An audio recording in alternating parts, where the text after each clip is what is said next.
giant grouper, but my dad told me he didn't think he'd ever been more afraid in his life, having that big shadow come over him. Like some of his wrestlers, my dad attended more than one college.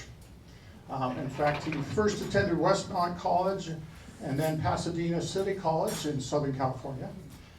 There was a little confusion about how long he actually stayed at Pasadena College. My mom thinks he primarily went there to play baseball. I don't know if any of his former wrestlers ever went anywhere just to wrestle, but I wouldn't doubt that. And my dad was, after Pasadena City College, he was up for an adventure. So he traveled 1,200 miles away from Southern California and came to Spokane and went to Whitworth College. It was there that he met many of his friends who were involved in influenced the rest of his life. He also met and married Anna Mae. There was a brief break in his academic education when the Army drafted him.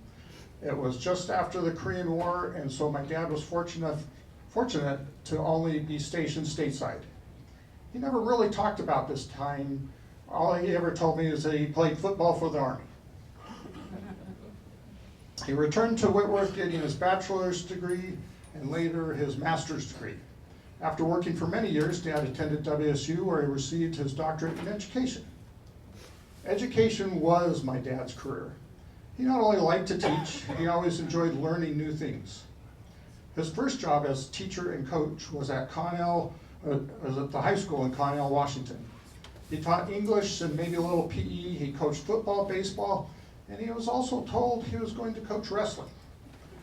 Now, not having ever wrestled himself and knowing very little about the sport, he did what any good educator would do. He read a book. And then the legend has it that he practiced moves from the book with his wife. He, Anna Mae, and their young daughter Lynn moved to Oak Harbor, Washington. Les made new friends, taught and coached, and I think it was in Oak Harbor that my dad started to gain a passion for wrestling. It was also in Oak Harbor where Les and Anna Mae improved their family by adding Deanne and my sister Kerry. From there, it was back to Spokane. He still taught and coached, now at North Central High School, where he gained some notoriety building North Central into a wrestling power in Spokane. Of course, he had help from people like Jim Upchurch, a relationship that would carry on throughout the rest of my father's career. He also continued his quest to become the best wrestling coach possible, attending clinics, seminars, and gaining friendships with renowned coaches such as Myron Roderick. Continuing his own academic education was a calling to him. So the family moved to Pullman while Dad worked on his doctorate at WSU. While here, he helped coach the Cougar wrestling team, becoming the interim head coach for a season while the head coach went on sabbatical. After that, at the prodding of a friend, Mike Bundy, my dad moved from Pullman to Coeur d'Alene and to then North Idaho Community College, where he took the job as dean of students and head wrestling coach of a fledgling program started by Bill Pecca. As the wrestling coach, my dad was informed he would receive funding for 4 scholarships and a $4,000 budget. The wrestling room was maybe 1/4 the size of the current training area, and those of you familiar with the gym at NIC as it is configured today would know the same space as the women's PE locker room and the volleyball assistant coach's office. With those meager resources, Les Hogan built NIC into a national wrestling power within 3 years. In his first year, the team took 5th place at the NJCAA national tournament. More remarkably, they are only 6.5 points from first place. In 1974, NIC won their first national championship with 2 individual champions, Steve Gannon and Ray King. In the same time frame, Jim Church, who Dad had convinced into coming to NIC from Spokane, where he helped at North Central, and Bill Pecca started the Tri-State Wrestling Tournament. It was a great recruiting tool and fundraising for the program. It was also quite the family affair, with the coaches using their wives and children to do many of the jobs required to run a tournament. Better known as a wrestling coach, Les earned his salary as the Dean of Students. It was necessary for him to step down as the head coach after the 1977 season, as NIC had grown quite a bit, and the Dean of Students position required his full attention. His philosophy as the dean was much the same as his coaching philosophy. Each student was an individual to be treated with compassion and understanding. He and two other Coeur d'Alene businessmen purchased the Coeur d'Alene Athletic Club in downtown Coeur d'Alene. When doing some remodeling to the club, wrestling not far from my father's mind, he somehow found a way to add a wrestling room to the club. Dad always was interested in providing more opportunities for young people. It was in this wrestling room that he started a wrestling club mentoring young wrestlers like Jeff and Kelly Moffitt. Having done as much damage in Coeur d'Alene as he could, and all of his kids off on their own, it was time for something new. It was time to go to Alaska.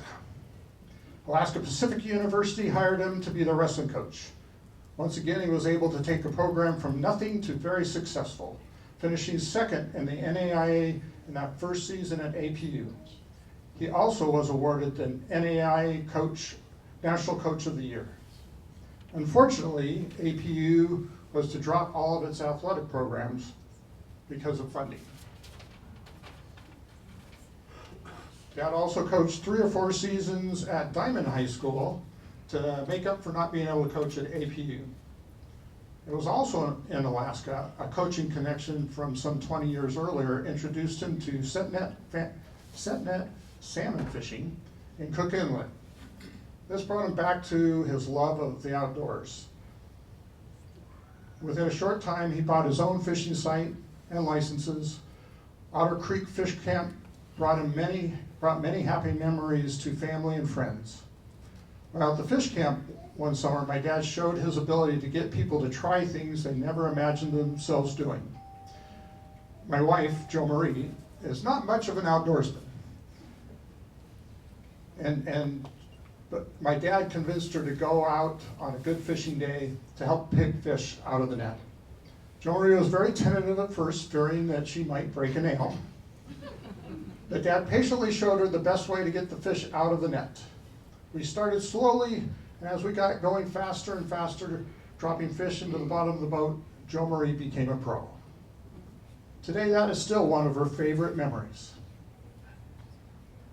For mental health reasons, that's me. For health reasons, and to be closer to his family and friends, my parents retired to Spokane. Dad spent much of his time giving his attention to his grandchildren. He would go watch Drew and Paige's sporting events. He would go watch Paige and Rachel's dance recitals, and would drive to Coeur d'Alene to see Rachel perform in youth theater plays. He volunteered his help to North Central Wrestling, and would often drive to NIC to watch dual meets or the regional tournament. Les was proud of his Irish roots, and when his daughter Kerry had a business trip to Ireland, he and my mom and Lynn joined Kerry there for a vacation. You notice they left me out. Dad stayed true to his Irish heritage, though. While Mom and my sisters went out touring the castles and such, Dad hung out in the local coffee shops and pubs. Later on, a stroke slowed my father down. While he seemed to recover from the stroke, several years later he was diagnosed with frontotemporal dementia, or FTD. This is the same affliction that you might have heard was diagnosed recently in Bruce Willis. It affected his communication and his mobility. Even though his ability to communicate was limited, he found ways to interact with his great-grandchildren. Making funny faces and growling were 2 of his favorite ways to connect with them and show his love to Ellie, Hayden, and Summer. Dad passed away on January 3rd, 2023, 4 days shy of his 90th birthday. With that, I wonder if my sister Lynn is ready to speak.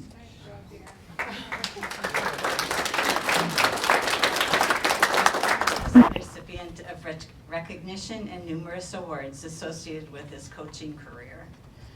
North Idaho College Coach of the Year, North Idaho Coach of the Year, National Junior College Coach of the Year, NAIA Coach of the Year, Washington Wrestling Hall of Fame, National Wrestling Hall of Fame, Whitworth and NIC Halls of Fame.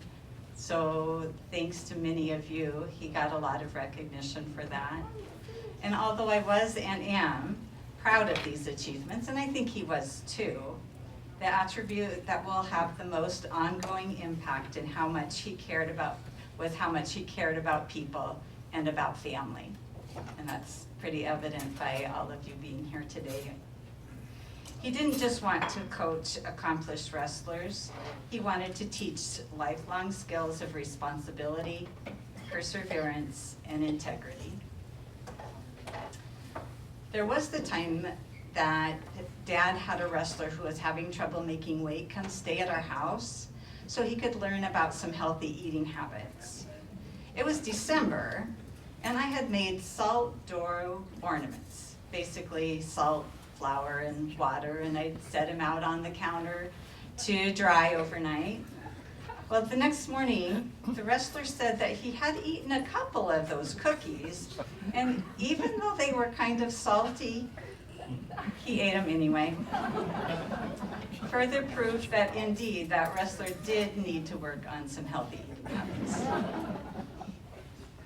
Dad didn't want to fish in Alaska just for himself, but to also provide a gathering place and create lasting memories for family and for the many friends that were able to join him up there. Some of my fondest memories are of the fish site in Alaska, which Dan also mentioned. Although one of my most terrifying moments also happened up there too. Like the time the tide in the rough waters narrowly carried the boat through two huge boulders, I promptly asked to be let off the boat and dropped off at the shore. And I walked the mile home even though the tide was in, which meant I had to walk through the woods and the bushes in my waders and in my rain slicks in order to not be in the boat. I have so many memories of Dad and things that will always just spark a smile for me, such as drives to the forest with a picnic, huckleberry picking with the dog, listening to Mariners games on the radio in Alaska, and then we also got to go to a game in person. Then, where is my brother? Then there's that trip to Ireland, which I would like to set the record straight. I actually invited myself on that trip, which Mom, Dad, and Kerry had already planned. So rather than excluding Dan, I actually like to say that I crashed the party. I will remember my dad as someone who was generous, reliable, and loving. And I thank you all for being here to help us celebrate his life.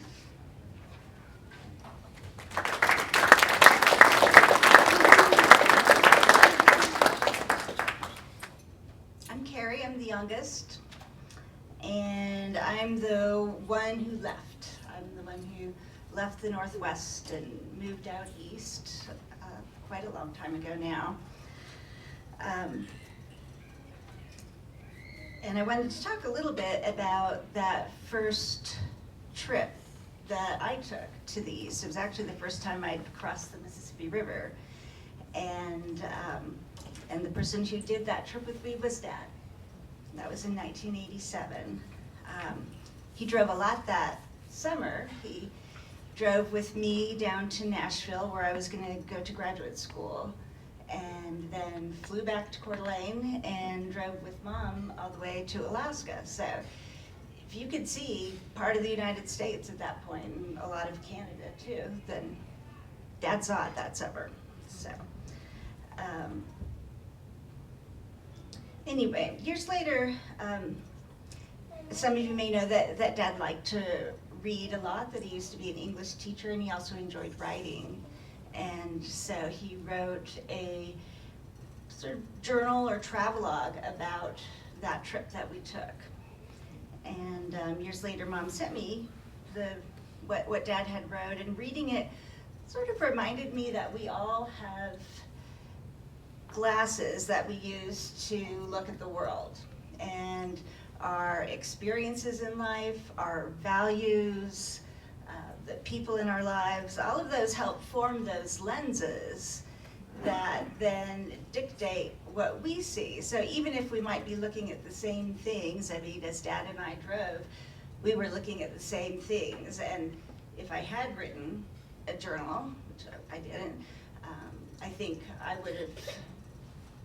I would have noted really different things about that trip than Dad did. So getting a chance to read his journal was a chance for me to understand a little bit more about what excited him, what filled his heart with excitement as he saw the country.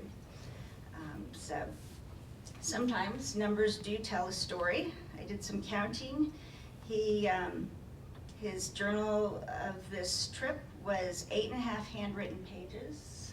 I don't know how many of you have read Dad's handwriting, but it's a challenge. No complaint. It's no worse than mine. But our trip took 5 days, about 50 hours of driving. In those pages, Dad mentioned farmers once. He wasn't a big fan of the flat farm country that we went through. He mentioned lumberjacks 3 times, settlers or pioneers 4 times, outlaws 6 times, and 6 times in 8 pages. I don't know, maybe that explains something about his affinity for some wrestlers. He mentioned Native Americans 7 times and cowboys 12 times. He referenced authors along the way that he was reminded of while he saw the countryside, and particularly mentioned Zane Grey, Louis L'Amour, Jack London, and Mark Twain. So that told me something about how he was seeing the world, that I looked out and saw animals and nature, and as we got to the South, I thought about political things and civil rights and things like that. But Dad saw cowboys. I mean, that's what he saw. And I think we'll run the slideshow that Dane made again later on when we finish, and you'll even see there's a picture of Dad sitting on a pony with his cowboy outfit on. So, but I thought about this. I thought about all the cowboys and all the adventures that he wrote about, and what that might have said about Dad and what was special to him.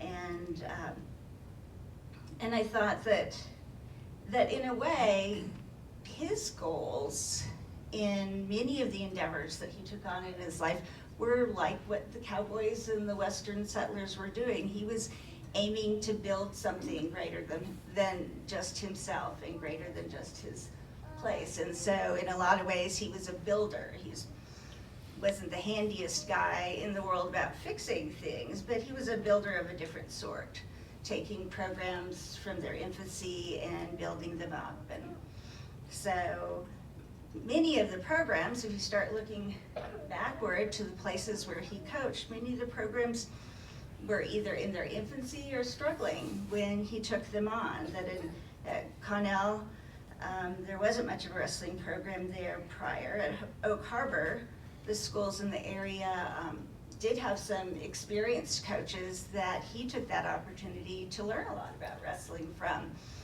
And not just about wrestling, but how to collaborate with other coaches in order to build a strong league or division and strong competition. When he came to North Central, he helped build that program, but collaborated with coaches to also build connections to junior highs and other clubs in the area, so that each high school had a renewable source of athletes available.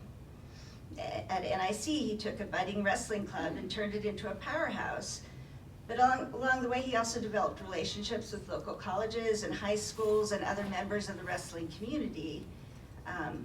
in order to attract athletes who may have chosen a different sport, and then created opportunities to showcase the talent in the area with the tournaments that he ran.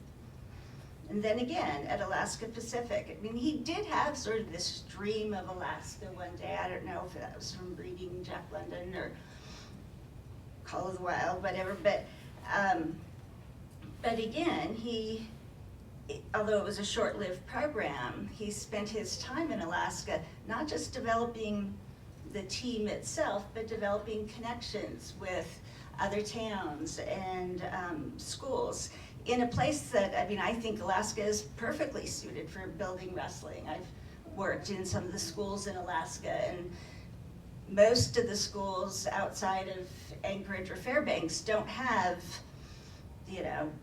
25 big guys to play football or 15 tall guys to play basketball, but they've got plenty of strong guys of a variety of sizes that could wrestle, so I think it was perfect there. So I feel like Dad was building small empires and all the connections that you needed to maintain those empires throughout his career, and that building part was really something that he both excelled at and enjoyed. Maybe if he was in the West, he would have built, in the 19th century, a big cattle empire, but I think he was sort of a cowboy adventurer of wrestling, maybe. So, returning to that cowboy theme, Dad also enjoyed music. I don't know if any of you ever heard him humming or singing, but he had a good voice. He liked to sing hymns and Irish lullabies, and he liked music by vocalists that he could sing along to, and that's something that I've inherited from him. And he loved a good cowboy tune. In his later years, even after FTD had caused him to be unable really to speak much at all, if he started singing a little cowboy song, he could put in some of the words and sometimes sing along, because that part of our ability to communicate comes from a different part of our brains, and he was able to maintain that. So in closing, I thought this would be a chance for us all to sing together in Dad's memory. So on the back of your little cards that you got are lyrics, which I think you probably won't need, but just in case.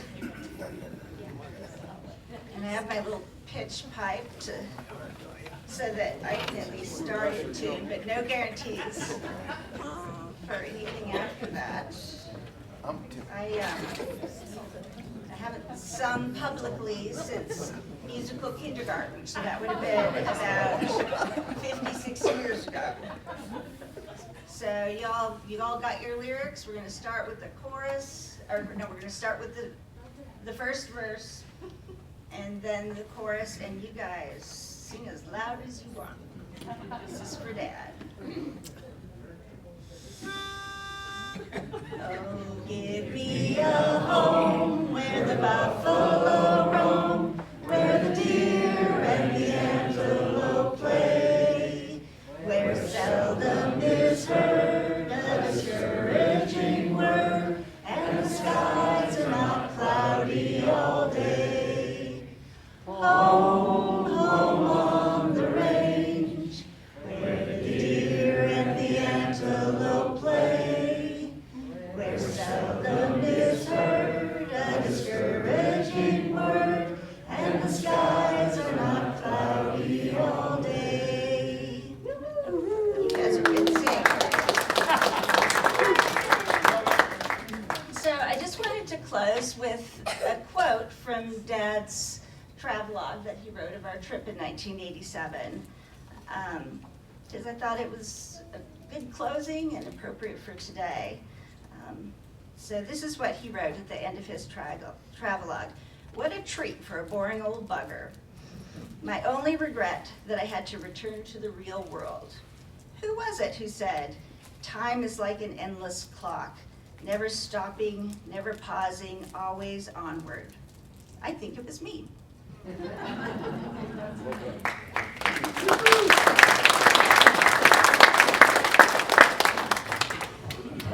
All right, so now I want to hear stories from you that all know Les, maybe in a different way than I did. Please give your name and how you know my dad. My name's Paul Hamilton. I know a lot of you wrestlers here. Right. So I went to North Idaho from 75 to 77. Les Hogan was the first male guy that got me.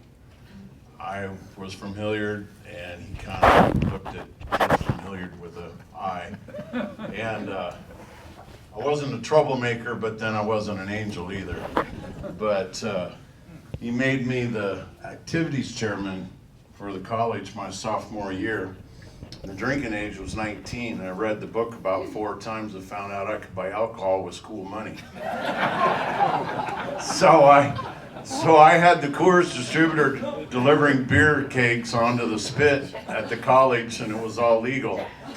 So he'd often joke with me over the years that I was the most expensive athlete he ever had. But I had a lifetime of relationship with Les. I was his insurance agent for over 20 years, till last June when I sold my agency. When he moved to Alaska, I was in Alaska running the family trucking company, so we'd have lunch together quite often, which encouraged me. And Les was an entrepreneur, much like myself. I helped him and Myron Rodriguez produce a film for the, I don't know if any of you remember, he was trying to sell everybody fire extinguishers. And they were great, until they found out it caused cancer. So that was the end of that endeavor. And then I was able to visit him a couple times at his lodge on the Kenai Peninsula and help him fish. And it was kind of funny because I think he'd rather read than go out and pick the fish out of the net. So his wife would always say, Les, you got help, get out there. And then one time as his insurance agent, he calls me up and he says, Paul, the tide, the ocean swallowed my Toyota pickup. Is that covered on insurance? I go, yes, sir, it's covered. Okay. So I said, you're just trying to pay me back for all the money I cost you. But he would give me money to take kids from Montana out coyote shooting. So he'd give me $100 and say, don't spend it all on alcohol. So being able to be his agent, and he mentored me throughout life. In the 30 plus years I coached, I still have it. I call it Les's Bible. It's his philosophy of wrestling and creating an angle, right, Mike Reed? Creating an angle and attack. So I have passed his philosophy of wrestling to many young coaches, and hopefully his legacy will live on, because it's pretty hard to argue with his philosophy. He was the smartest non-wrestling man that ever met in my life, and he was a big deal to me.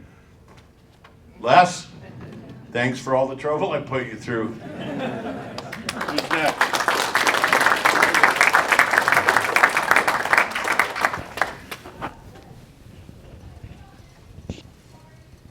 Hello. As you can see, I'm Les Hogan clone. What's your name? My name's Manny Brown, and first thing I'd like to say is, Lynn, those cookies were great. They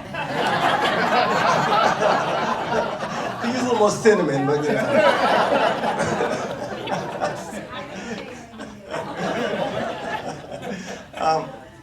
I first met Les Hogan when I was about 12, 13. He was giving a wrestling clinic at North Central. I've been coaching wrestling for about 45 years, and my first coaching job was at North Central. Then I went to North Idaho, and then I went to Eastern Washington, and Les has been a big influence on my life. And as Paul said, his philosophy just stuck with you the whole time. And I have to say that I stayed with Les and Lynn a little while when I was in college. And Lynn, you are a saint. and and Mae, this amazing person. But one of the stories I want to tell about Les is when we were having Athletes of Action come in. Remember those guys, Athletes in Action? But I think about 6 of us ended up talking to the local sheriff the night before. We were supposed to wrestle, and Les had to come in and take us home, because luckily we were in North Idaho, and we had a little influence. Les had a little influence on a few people there. And one of the things that I learned from Les was that one of the things he used to say to me is that you don't have to be on the top tier to be a champion. And I teach that to many of my wrestlers and students, and Les, you're gonna be missed. Thank you.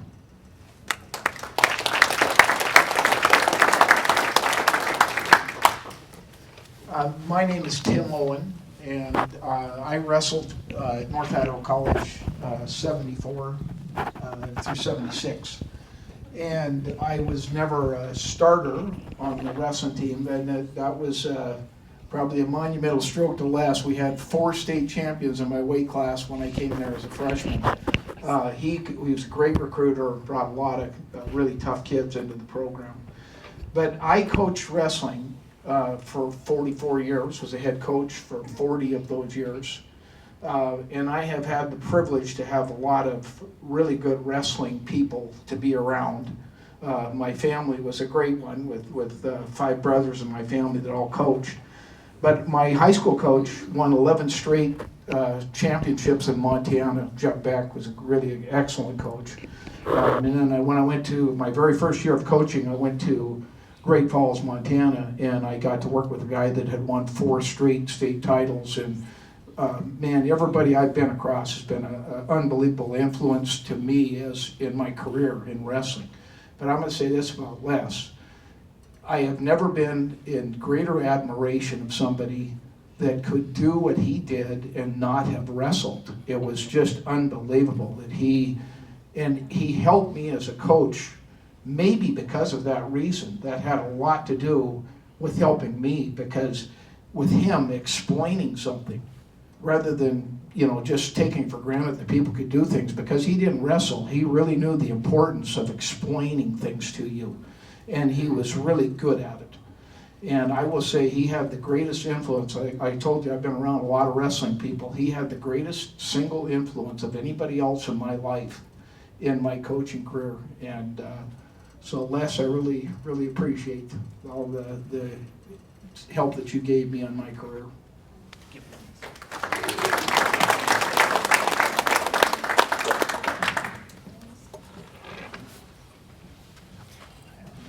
My name is Greg Lynn. You stayed with the Hogans at North Idaho. You weren't the first wrestler to have to stay with the Hogans to improve their dieting plan. Mrs. Hogan, thank you for putting up with me back in 1971, 72. When I came to North Idaho with 3 other kids from Montana, we wrestled for Bill Pecca, and most of them were pretty good. I was the 2-sport athlete. I also played baseball, but that wasn't because I was a dual threat. I was about half a threat in wrestling and about half a threat in baseball. So anyway, when I came back my second year and met Bill Pecca, or met Coach Hogan, I decided not to continue wrestling. I was going to just play baseball because I wasn't really good at either one of them. But anyway, I met Bill Pecca, and I was going to tell him, and he said, no, you got to meet the new coach. And so I was working up my courage to tell the new Coach Hogan that I wasn't going to continue wrestling. And anyway, one of the things I always admired about Coach Hogan was his version of honesty in terms of dealing with young people, because it varies from absolute honesty, which a coach would never survive using absolute honesty with young people. It just wouldn't work, to kind of grandparent honesty, which is where I am most of the time now. But someplace in there is objective honesty, and that's where he could tell you what you could accomplish, and then if you bought in, he would become that would be accurate. And unfortunately, I didn't ever completely buy in. But anyway, when I was walking with Coach Hogan had his arm around me, I was thinking, how am I going to tell him that I'm not going to wrestle? And he was overwhelming me with his presence. And a kid, I don't know if, is here Rick Maris here? Yes, I don't. No. Were you Jim Henry? No. Jimmy. What? Anyway, so at that time when I was with Coach Hogan and I was trying to weasel my way up to telling him I wasn't going to wrestle, this block of a human being that looked like it would have been a nose tackle for the Seahawks, named Rick Maris, was coming down towards me. And he said, "Oh yeah, Greg," he said, "What do you weigh?" And I just kind of tipped the scale at 200 and something. And this fellow coming towards me looked like a tree trunk. And he said, "Yeah," he says, "You know what? He's going to be the 177 pounder and you're going to be the 167 pounder. And I remember thinking, yeah, that'll never happen. And sure as hell, 2 months later, I wrestled 167. And Rick wrestled 177. The point is, he saw what could happen for people, and he was very honest in his way with young athletes, which must be an incredibly difficult thing for coaches to be somewhere between absolutely honest and grandparent honest and deal with him. So he was a great influence to me, and I didn't ever get my diet under control. So anyway, he was a wonderful man, and I'm very honored to have participated in wrestling in North Idaho and with under the direction of Mr. Hogan.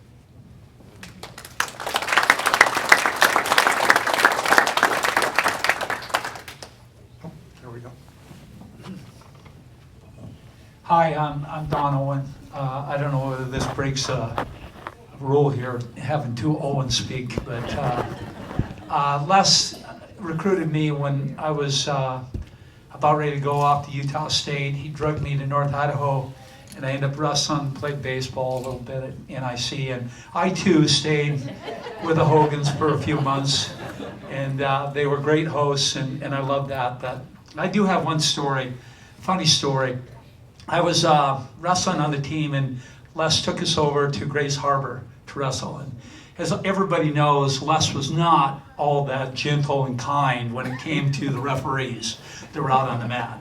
And we had one of our wrestlers that he thought was really getting raked over by this referee, and he was yelling over in the corner. And there's this monster kid that is not a wrestler but a football player.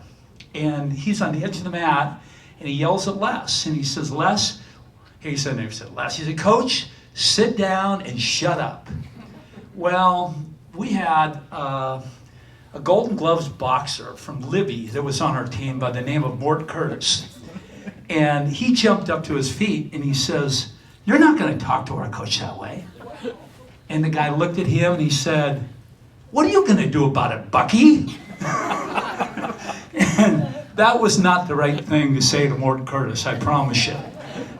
He tore into the kid and he beat him up so bad in about 2 seconds. And he got up and Les came running over to him and grabbed him and pulled him off of the kid. And he turned and he admonished him and he said, "You're not going to do that kind of thing." And he turned away and he looked back and I saw him wink at the kid. I saw him wink at Mort. And he was an element of justice in him. That's all I can tell you. But it was a great story. But I too want to say that Les has made such a big impact on me as a coach. And you know, you mentioned something about his philosophy. And the one thing about Les is he believed that there had to be a higher way of doing things, that it had to meet into the standard.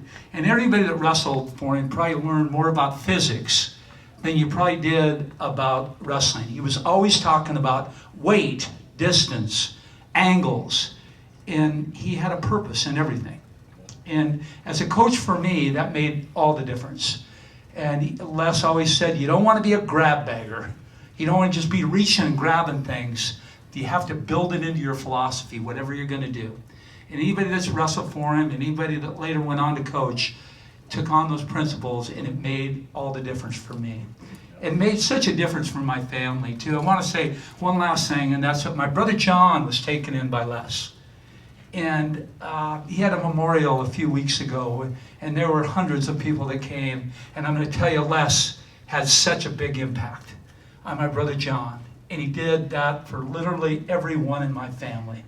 And our family is kind of the wrestling mafia in the area. But Les had the roots of building that mafia for us. So that's all I have to say. Good job.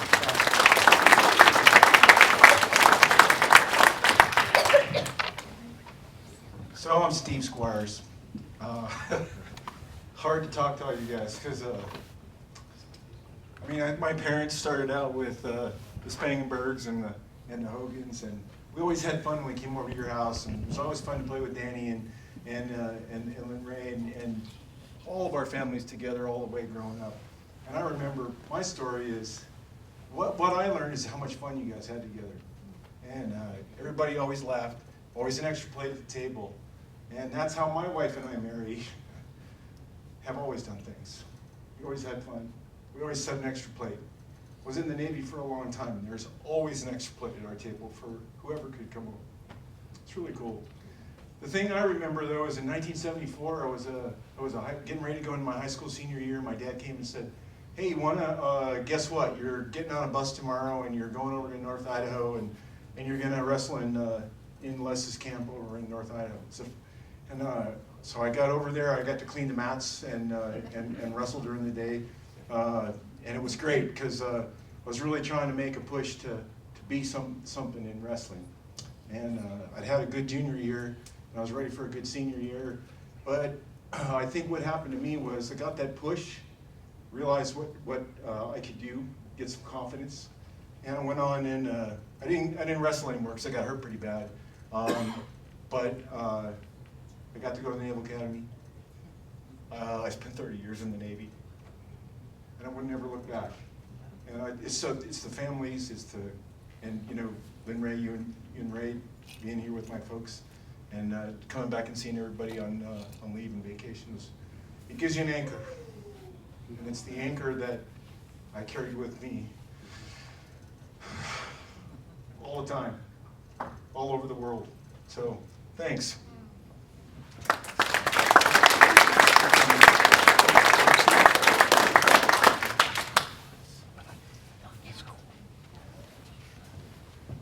Hi, I'm Pat Whitcomb. I wrestled at North Idaho College in '86 and '87. Wrestled for Donnie and Timmy's brother John. I got to see Mr. Hogan, which I always called him, in a different route. My first weekend in town, I figured out that, as someone else said, the drinking age was 19. And I went down to an establishment, decided to see who could get done with me or a lager, and we got in a fight. Anyway, John called me into his office Monday morning, and he said, "You got to go see our dean of students, Mr. Hogan.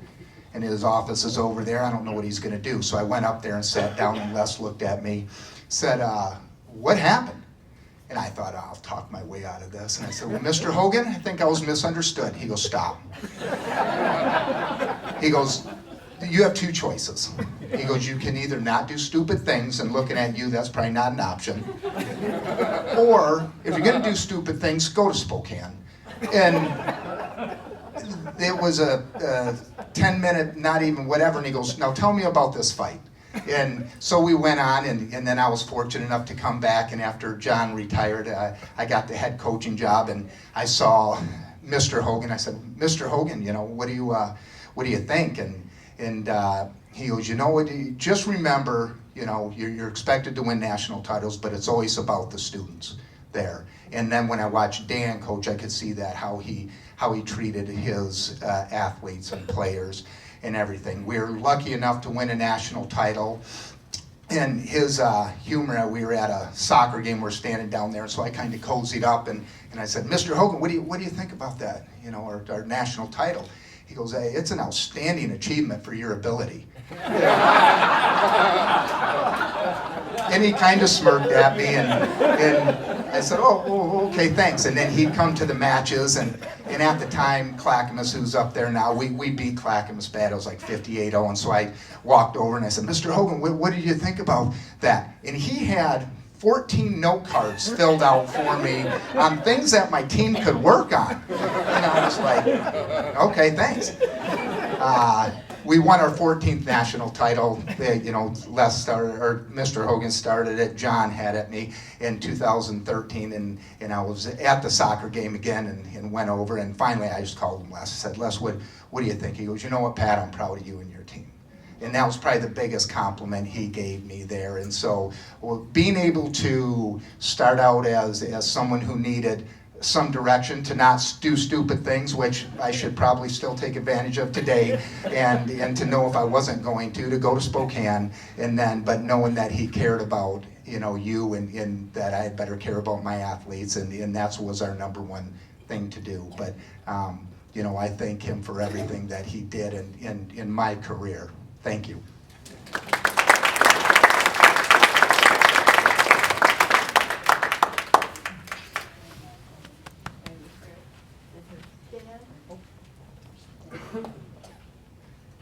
She's closer.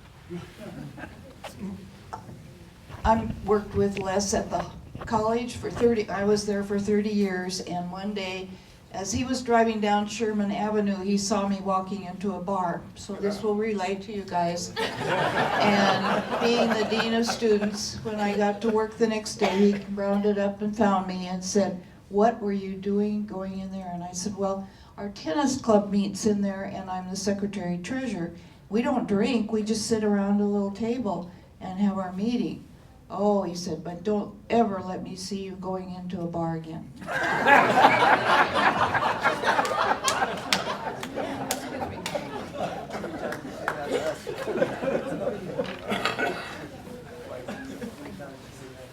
Thanks, Dan. I'm Richard Hammond, and I kind of feel like a fish out of water here. I'm a basketball guy. I apologize. I got my back to the wall a little, so I'm halfway protected. I have a lot of great thoughts about Les. I was fortunate enough to start out at North Central the same time Les got there in the early 60s. I was a big timer. I was a freshman basketball coach and had all the answers in the world. But I found out that Les was a much bigger man than I ever thought of. I don't know whether any of you have ever been to the old wrestling room at North Central, but it's the ugliest room in wrestling captivity. I tell you, the boiler room was right next door. I was in the clean area in the gym, a little smarter than Les. And he was upstairs in that wrestling room, and I tell you, there were 300 kids in that little room. I mean, it was just amazing how he was able to do that. I always accused him, as a freshman English teacher, of recruiting those freshman kids. If you're going to get through this English course, you better start wrestling. Save a couple of those kids for me. Anyway, couldn't be a bigger man, a better man, a more sound, fundamental person, and was a great mentor to me in the few years I was there. I do want to bore you to death and read a brief statement from a person I consider a very great coach in his own right, Shorty Bennett, who I think a lot of you people know. Shorty started out at North Central at the same time and became Les's assistant, and went on to another career. So if you'll let me play with this for just a second. This is a newfangled thing, so... Nancy helped you. Yeah, right. Well, now I can't get the thing up here. Yeah. No pressure. No pressure at all. There it is. Okay, this is from Shorty Bennett, great football coach, was a pretty good wrestling coach in his own right as well, but Shorty ended up at Whitworth and was very successful there. But he makes a statement, he says, he was very fortunate to have assisted and coached for Les at North Central High School. As a beginning coach, he then took his valuable teaching lessons, and in my mind, Les was a great teacher. I actually used to sneak up to the wrestling room and watch him coach a little bit. Probably didn't help my basketball coaching, but anyway, his teaching lessons and the great techniques, Shorty took those to Ellensburg High School, where he started the wrestling program, something he was very proud of to this day. Les had a way of installing a winning attitude in his wrestlers, which produced champions, as you can see around this room. The accolades he has received at all levels in the world of interscholastic wrestling are many and so well deserved. Shorty Bennett. So anyway, I do have one non-wrestling story. I'll get chewed out when I get home tonight. This happened at North Central High School when we were there. And Les, as you know, take charge guy, very well organized, calm, cool, collected at all times. But we had a dressing room in the basement of the old high school. Coaches gathered there before school every morning. There were several of us in the room. Les came in after having done the sign-in book up in the main office and had seen a female teacher there who asked if he could lend her a hand with a couple unruly kids that were bugging some of her homeroom girls. They had come over from Continuation High School, which was across the street. So Les goes up and we all stay in the room. Les comes back after quite a while, white as a sheet. He's, what happened, Les? He says, the kid pulled a gun on me. Yeah, sure, Les. What else is new? Bunch of coaches, no respect for each other, we just give him a bad time. No, he says, the kid pulled a gun on me. Well, of course, we didn't believe him. We walk out and go upstairs and the place is crawling with cops. So we hear the story. Les had confronted these two kids. They were actually in a short doorway. And Les kind of pushed them out and encouraged them to depart. Kid backed away from Les out in the hall, reached behind his back, and Les, being the California native that he was, uttered some verbs and adjectives and told the kid that if he had a knife, he was in trouble. I don't think that's a direct quote, but anyway, you get the idea. Kid pulled out a gun, pointed it at Les, and pulled the trigger. Oh my God. Yeah, 5 feet away. No wonder Les was white. The gun was a starter's pistol that had been bored out and it had a live round in it. Misfired, fortunately for Les. Yeah, kids, the two guys took off, went across the street to a Continuation High School, threw the gun into a vacant lot, which the police later found when they arrested the kids. But anyway, that was Les. So the rest of the week we were, of course, continually on Les about, well, why didn't you just disarm him right there? You got all the wrestling moves. So anyway, Les couldn't be more of a mentor to me as a basketball guy. He was always approachable, very direct, even with fellow coaches. But you listen to what he had to say. A great person, great memories. I thank him for all the opportunities that I had to associate with him.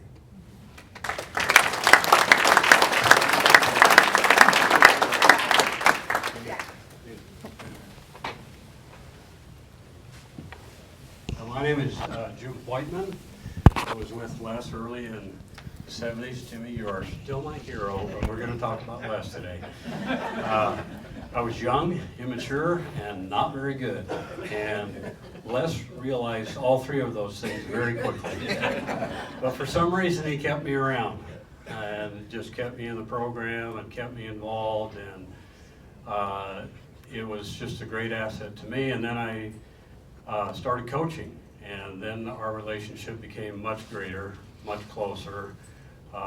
2 stories about going up to Canada with the kids on a plane, dealing with Russians, and going to Nebraska in a motorhome with like 17 wrestlers. I'll share that with the family later. But you know, the teaching part and the things that he did, I would pick his brain as much as I could. Had him out to Lakeland High School and did a clinic with us. And two things that stuck with me even to this day.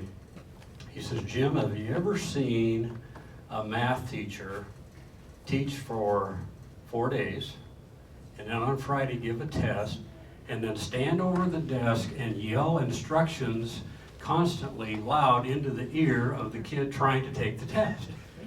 And it really stuck with me. He goes, coaches yell at kids constantly. You know, the kids practiced all week and he's out there ready to compete, and all you do is stand out there and scream 14 different instructions every 13 seconds.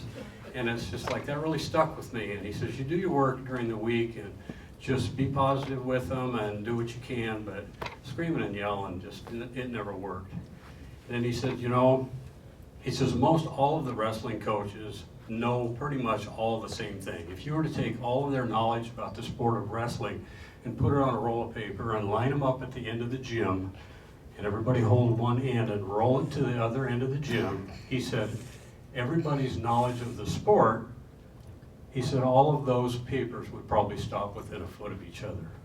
But it's the way you communicate, it's the way you reinforce positively, and how you work the information that you know. And I just, you know, will miss him. It was great for me, a huge mentor for me throughout my coaching career.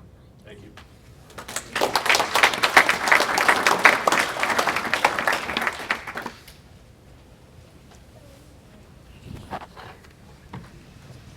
I'd just really like to thank you all for coming. I mean, these stories have been great, and we've received cards and texts and emails from people clear back from the Connell, or not the Connell days, but Oak Harbor days. Kids have come and found us and kept in touch, and all of you have been so supportive of being here, and others that have not been, could not come today, have also been supportive, each in their very own way, and I appreciate that a whole lot. So we'll just wind things up now, and there is some food over there. Please don't go without taking some of it.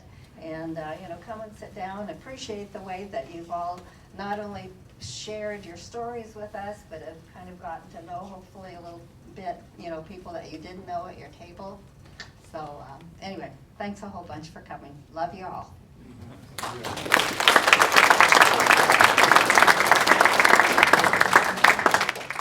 Hi there. My name is Paige Lawson, and Les was my grandfather. My grandma just shut it down the other day. She thought we were going too long, but I still wanted to share my story. So, not everyone gets a chance to spend 32 years getting to know their grandparents, and for that, I consider myself so lucky. Les lived an extraordinary life, and I'm so proud to have been part of it. He lived in Alaska when I was young, but the memories we made each summer on the fish site in Alaska were some of the fondest of my whole childhood.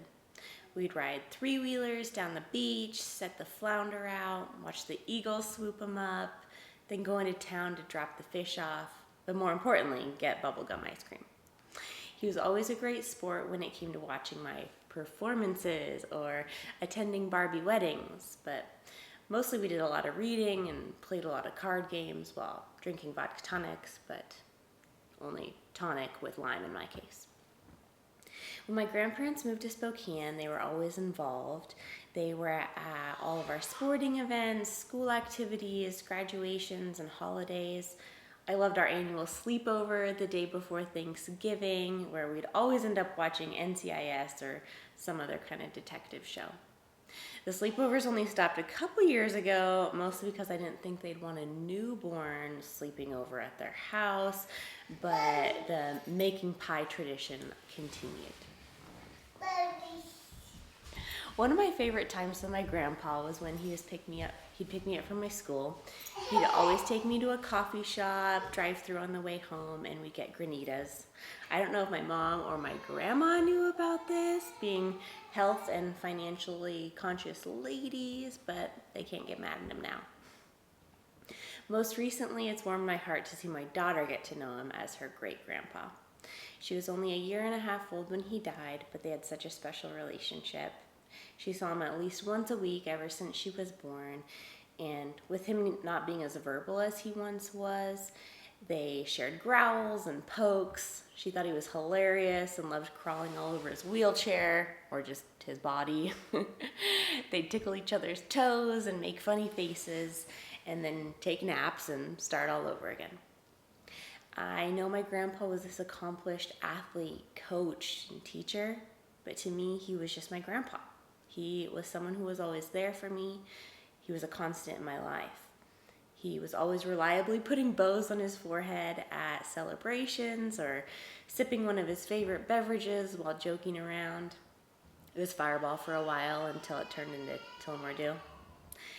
I'm so grateful to have gotten to spend as much time with my grandpa as I had, and to see the beautiful relationship he and my grandma had. Thank you all for being here well, that one didn't work out, but thank you all for being here today to celebrate his very full, long life. So thank you for watching today, and if you have a glass with you, please raise it to celebrate my grandpa. Cheers. Cheers. She's got her glass.